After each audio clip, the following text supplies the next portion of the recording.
nakagaruka rero kuri ya rwezangoro yacu nyuma yo kugendera hamwe turebera ibigabiro byacu by'igihugu, turi mu bigabiro kandi ubwo turi kuri ya mahindure, turi ku ngoro rero kandi turi ku ngoma. Ubu rero tugiye kubonera hamwe twari dukumbuye kujya muri rwezangoro yacu uburyo bw'amahindure kandi ikaze n'ikambere.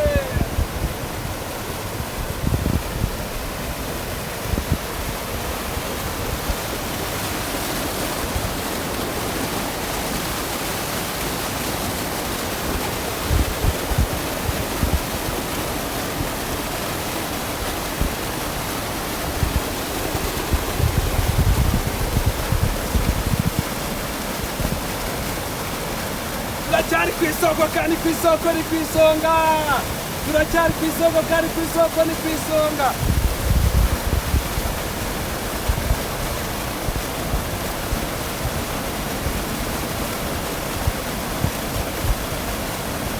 Garuka ku isoko turebere hamwe umurage w'igihugu cyacu. Garuka ku isoko turebere hamwe umurage w'igihugu cyacu, Rwanda dukunda.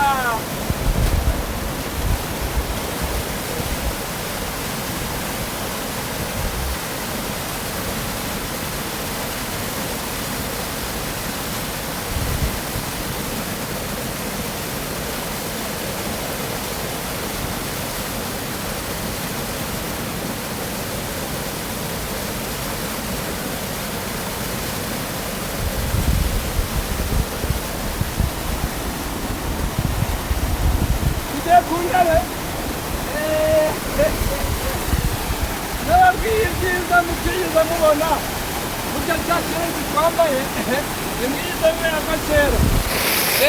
Ahangaha rero tuboneyeho uko imyanya myakura izibutse, imyanya myakura irazibutse ubwo tuba twibereye neza cyane turi muri bya bitare byacu abasakuza bacu babayeho. Ni uburyo bwo rugamba rwose, ariko tuzaze tujyana no kuri ya ntango y'icyerekezo imbere. Iyi soko rero ni isoko nziza cyane.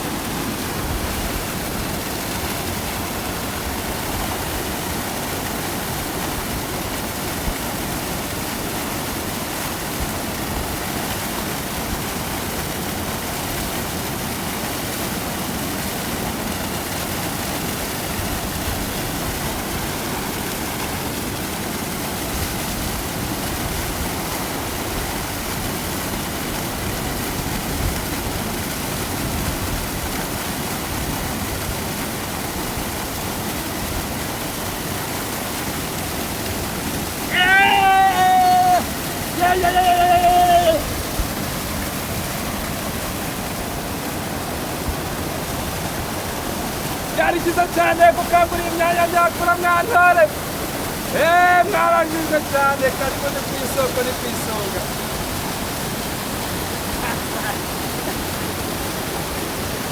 Irage n'irage, irage rya Gihanga, irage rya Ruganzu, Ruganzu rukaruzwi mu Rwanda, irage kandi ridahigwa.